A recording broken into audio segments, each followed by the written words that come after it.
Hello students, welcome to the Gyan Tripti college online YouTube channel. आज हम BSc first year के जो पेपर सेकंड की जो हमने यूनिट क्लास में स्टार्ट की थी बॉटनी की एल्गी के बारे में, सॉरी फंजाई के बारे में, उसी को कंटिन्यू करेंगे। देखो, इस यूनिट के अंदर हमने जो क्लास में अब तक पढ़ा है वो क्या था कि जो जनरल कैरेक्टर्स थे फंजाई के, उसके बारे में हमने पढ़ा कि फंजाई होते हैं वो किस आवास में पाए जाते हैं, वो हैबिटेट कैसे होते हैं, ठीक है, उनके अंदर जो रिप्रोडक्शन होता है, जो मेन पार्ट है फंजाई का रिप्रोडक्शन, उसके बारे में पढ़ा।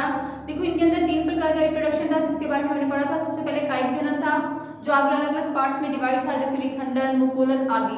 उसके बाद था अलैंगिक जनन जिसके अंदर क्या होता है, बीजाणु बनते हैं, बीजाणु का निर्माण होता है जैसे कोनिडियोफोर एक्सेट्रा। उसके बाद था लैंगिक जनन। लैंगिक जनन के अंदर जो गैमेट्स बनते हैं वो पुंथानी और स्त्रीधानी के अंदर बनते हैं, ठीक है। इतना हमने इसके अंदर कंप्लीट कर दिया था। अब इसी यूनिट को हम कंटिन्यू करते हैं। अब हमारा जो नेक्स्ट टॉपिक है वो है क्लासिफिकेशन इन फंजाई। क्लासिफिकेशन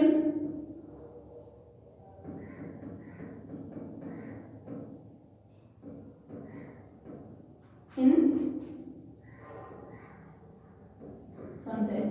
देखो, किसी भी चीज का जब हम क्लासिफाई किसी भी चीज को करते हैं या किसी भी चीज का वर्गीकरण या क्लासिफिकेशन पढ़ते हैं तो वो क्यों जरूरी होता है। देखो, अगर हम पर्टिकुलर एक फंजाई का प्लांट लेंगे, ठीक है, उसके बारे में, उनके कैरेक्टर्स के बारे में स्टडी करेंगे तो ये एकदम इम्पॉसिबल है।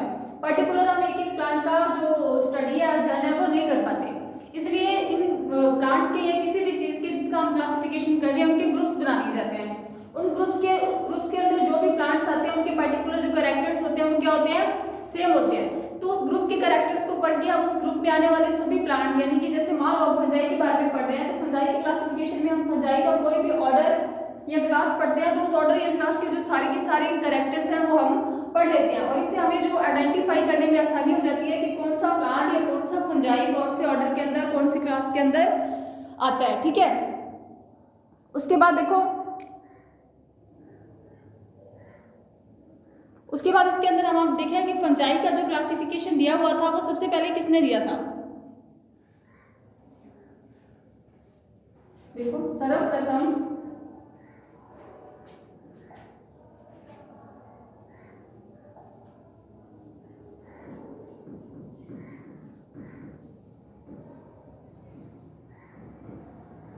कवकों का विस्तृत वर्गीकरण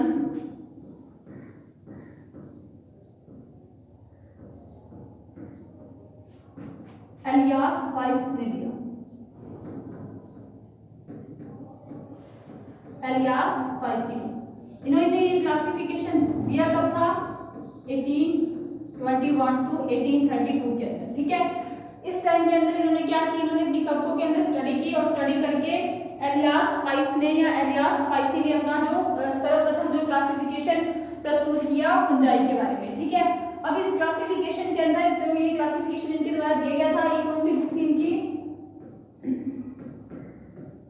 ये जो क्लासिफिकेशन के इन्होंने कैरेक्टर्स दिए थे वो इन्होंने अपनी एक पर्टिकुलर बुक में दिए थे। उस बुक का नाम था सिस्टेमा माइकोलॉजिकम।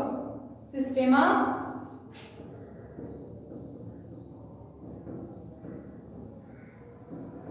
माइकोलॉजिकम।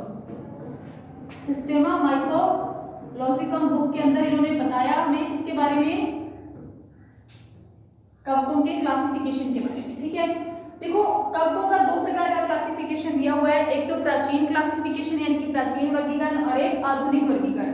तो जो सबसे पहले जो वर्गीकरण दिया था एलियास वाइसी या एलियास वाइस ने, ये जो वर्गीकरण आता है ये किसके अंदर आता है, ये आता है प्राचीन वर्गीकरण के अंदर, ठीक है। तो अब हम देखते हैं कि इसके अंदर एलियास वाइस ने जो कवकों को वर्गीकृत किया था वो कितने पार्ट्स के अंदर किया था।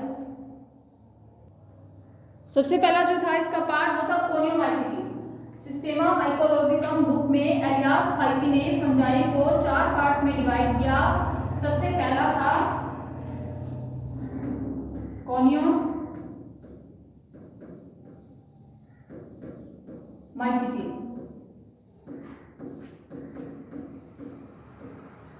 लिख देते हम सिस्टेमा माइकोलॉजिकम में कवकों को 4 वर्गों में या 4 ग्रुप्स में विभाजित किया गया।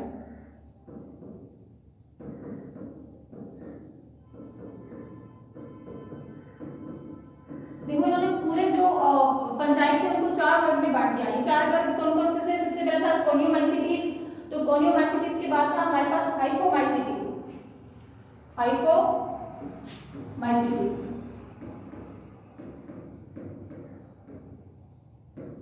हाइपोमाइसीटीज वर्ग।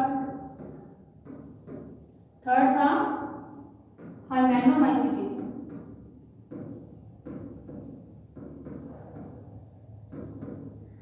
ठीक है, अब इनके अंदर इन्होंने क्या बताया, इन्होंने पूरे कवक जो जगत था, फंजाई किंगडम था, उनको ये 4 ग्रुप्स के अंदर रख दिया। ठीक है, अब इन 4 ग्रुप में इन्होंने बताया कि जो अलग अलग प्रकार के कवक होते हैं उनके कैरेक्टर्स क्या होते हैं। ठीक है, देखो ये जो इनका क्लासिफिकेशन था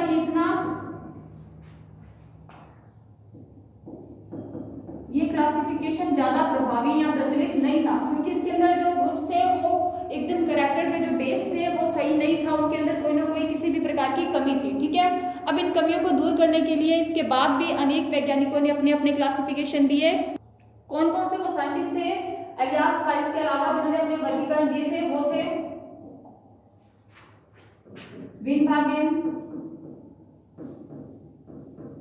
विनवागेन और बार्न्स। ये दोनों ने इकट्ठा अपना क्लासिफिकेशन दिया। उससे पहले आए थे सेकार्डो के बाद विनवागेन, और उसके बाद एक थर्ड नंबर पे एक वैज्ञानिक आए थे जिन्होंने अपना जो वर्गीकरण था वो विनवागेन के वर्गीकरण के बाद प्रस्तुत किया। उनका नाम था गॉमन और डोस। तो ये था प्राचीन वर्गीकरण, जो इतना इंपॉर्टेंट नहीं है, ये सिर्फ हमें इसकी हिस्ट्री पता होनी चाहिए, बाकी ये ज्यादा याद नहीं रखना है। तो देखो फंजाई का क्लासिफिकेशन सबसे पहले किसने किया? एलियास फाइसी ने किया। एलियास फाइसी ने जो कवकों को 4 ग्रुप्स में बांटा। ये जो वर्गीकरण दिया उन्होंने अपनी बुक सिस्टेमा माइकोलॉजिका में दिया। इसके अंदर इन्होंने 4 ग्रुप रखे, कोनियोमाइसीटीज, हाइपोमाइसीटीज, हाइमेनोमाइसीटीज और गैस्ट्रोमाइसीटीज। ठीक है, उसके बाद इस साइंटिस्ट के बाद हमारे पास 3 और साइंटिस्ट आए जिन्होंने क्या किया? प्राचीन वर्गीकरण दिया कवकों का, सेकार्डो, विनवागेन, बार्न्स और गॉमन व डोस। ये कंप्लीट हो चुका है हमारा कौन सा क्लासिफिकेशन? ये क्लासिफिकेशन हो चुका है हमारा प्राचीन क्लासिफिकेशन। अब हम देखते हैं कवकों का आधुनिक वर्गीकरण, जो क्या है इंपॉर्टेंट।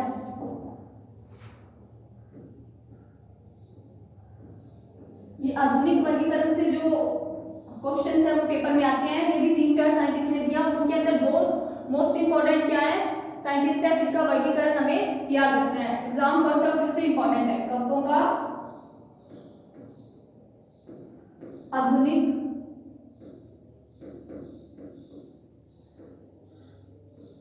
वर्गीकरण।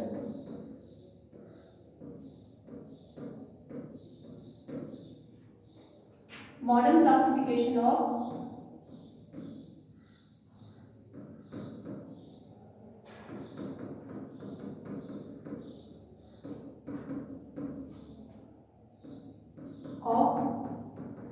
फंजाई। ओके, देखो मॉडर्न क्लासिफिकेशन ऑफ फंजाई में जो सबसे पहले वर्गीकरण दिया गया, वो पहले हम वर्गीकरण के नाम लिख लेते हैं कि किन किन साइंटिस्ट ने कौन कौन से वर्गीकरण दिए।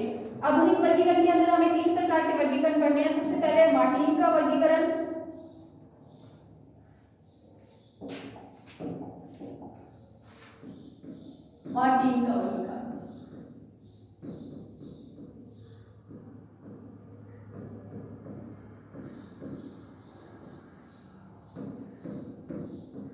सेकेंड है एम्सवर्थ का वर्गीकरण,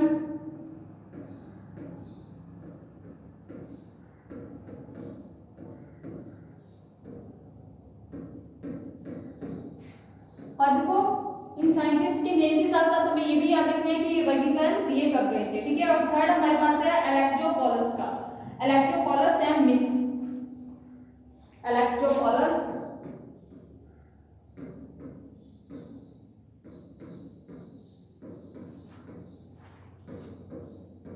व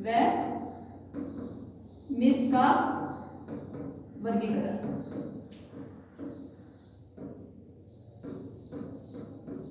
देखो इनमें से जो एग्जाम पॉइंट ऑफ व्यू से इंपॉर्टेंट वर्गीकरण है वो एजेक्लोपोलस और एम्सवर्थ का है। ये दोनों क्लासिफिकेशन आप अच्छे से पढ़ लेना। इलेक्ट्रोपोलस एम्सवर्थ का जो हमारा क्लासिफिकेशन है वो लास्ट ईयर एग्जाम्स में पूछा गया है। मार्टिन का जो क्लासिफिकेशन है वो इतना इंपॉर्टेंट नहीं है, ठीक है। तो हम सबसे पहले अब हमारा देखते हैं ये दिए कब गए थे। ये देखो 1961 में दिया गया था मार्टिन का, 1973 में दिया गया था एम्सवर्थ का, और एलेक्ट्रोपोलस और मिस ने दिया था 1963 में, ठीक है। अब हम सबसे पहले हेडिंग लगाते हैं। हमारा फर्स्ट जो क्या है वर्गीकरण, सेकंड वाला है एम्सवर्थ का वर्गीकरण।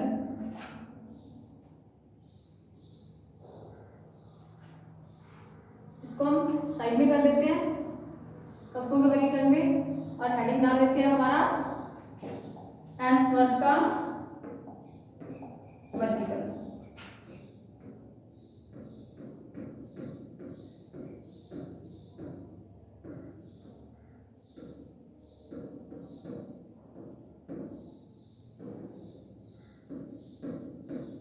देखो एम्सवर्थ, मार्टिन और एलेक्ट्रोपोलस और मिस, इनके जो वर्गीकरण है वो आधुनिक वर्गीकरण है। कौन से वर्गीकरण है? आधुनिक वर्गीकरण, जो एग्जाम पॉइंट ऑफ व्यू से क्या है इंपॉर्टेंट है। अब जो एम्सवर्थ ने वर्गीकरण दिया, इस वर्गीकरण को इसने अपनी कौन सी बुक में दिया? बुक का नाम था the fungi and advanced treaties.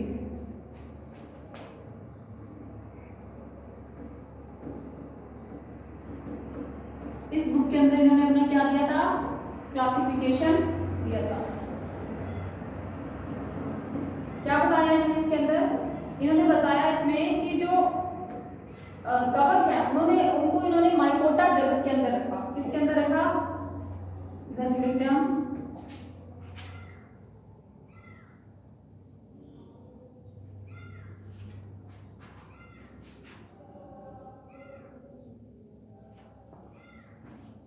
जगत।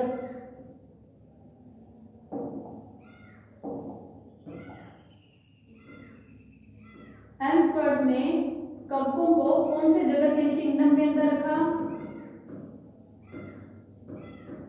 Mycota kingdom. सभी कवकों को इन्होंने माइकोटा किंगडम में रखा। माइकोटा को इन्होंने दो भाग में डिवाइड कर दिया, ठीक है। दो भागों में डिवाइड कर दिया। कौन कौन से वो दो भाग थे? वो दो भाग थे मिक्सोमाइकोटा और यूमाइकोटा। दो डिवीजन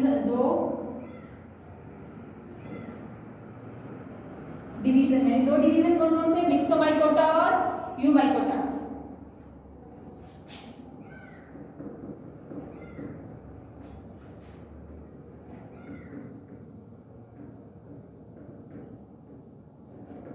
मिक्सोमाइकोटा एंड यूमाइकोटा। अब देखो मिक्सोमाइकोटा और यूमाइकोटा के अंदर डिफरेंस क्या था? इनको किस बेस पे इन्होंने अलग किया? इनको इन्होंने अलग किया था कोशिका द्रव्य के आधार पे। किसके आधार पे? कोशिका द्रव्य के आधार पे।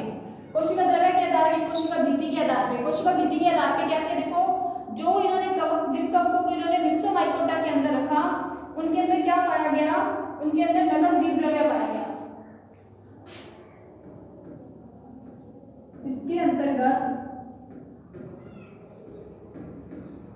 मिक्सोमाइकोटा डिवीजन के अंतर्गत आने वाले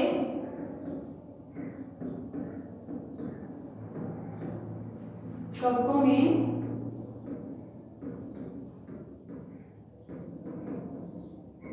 नगम जीव द्रव्य पाया गया, अर्थात इनमें कोशिका भित्ति का अभाव पाया गया। यानी कि इनके अंदर कोशिका भित्ति नहीं पाई गई, जो किसके अंदर आ रहे थे? मिक्सोमाइकोटा के अंदर आ रहे थे।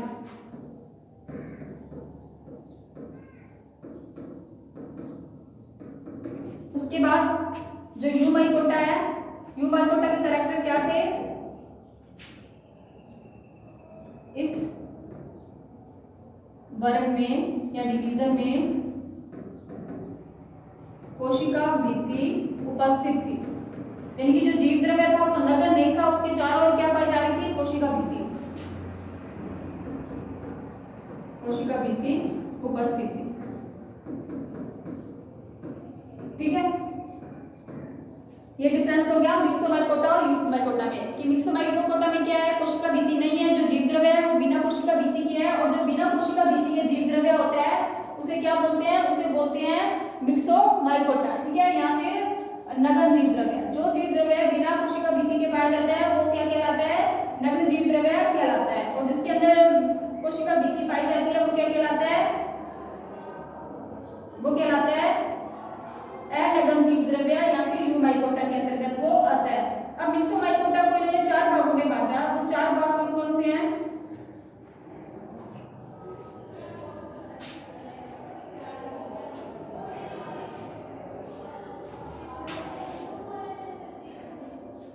चलो नेक्स्ट पेज ही ले लेते हैं, हरी डाल लेते हैं।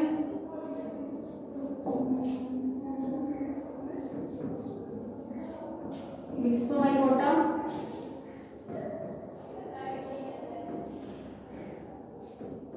और यूमाइकोटा।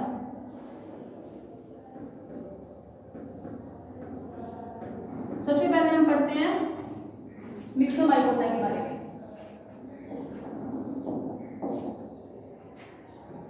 इसे 4 वर्गों में बांटा गया। वर्गों को इंग्लिश में बोलते हैं क्लासेस में।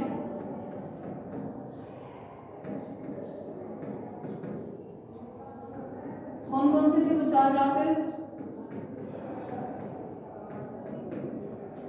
देखो, मिक्सोमाइकोटा जिसके अंतर्गत क्या थी? कोशिका भित्ति अनुपस्थित थी। इसके अंदर 4 क्लासेस कौन कौन सी आई थी? एक्ट्रियोसियोमाइसीटीज,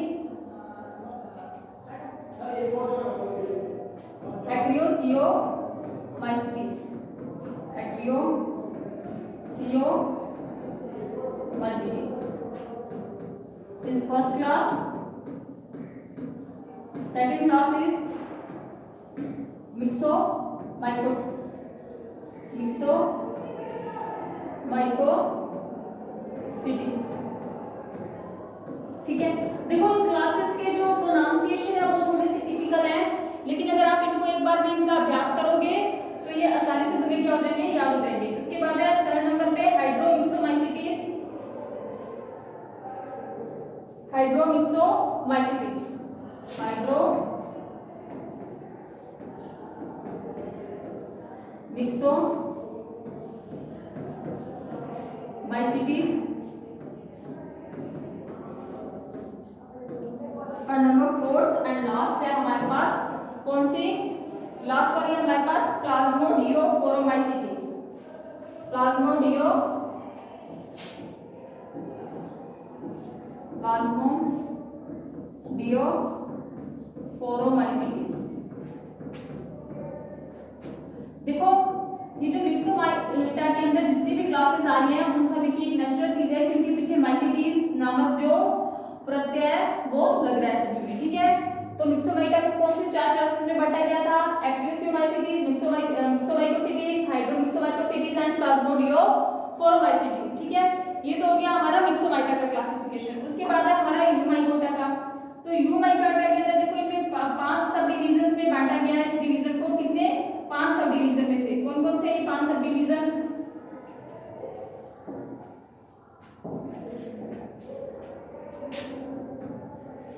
से 5 सब डिवीजन या उपसमवर्गों में बांटा गया।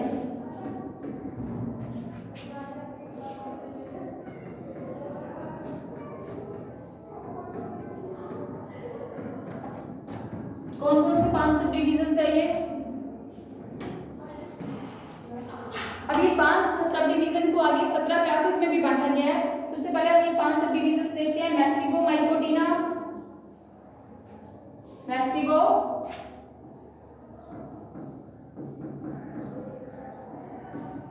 मैस्टिगोमाइकोटिना,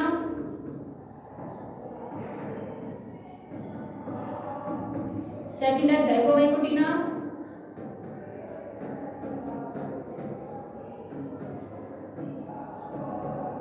देखो एक चीज ध्यान रखना कि ये जो 5 सब डिविजन्स है ये सब डिविजन्स है, ये उपसवर्ग है ना कि इसके क्लासेस हैं। इसके बाद है एस्कोमाइकोटिना, एस्कोमाइकोटिना,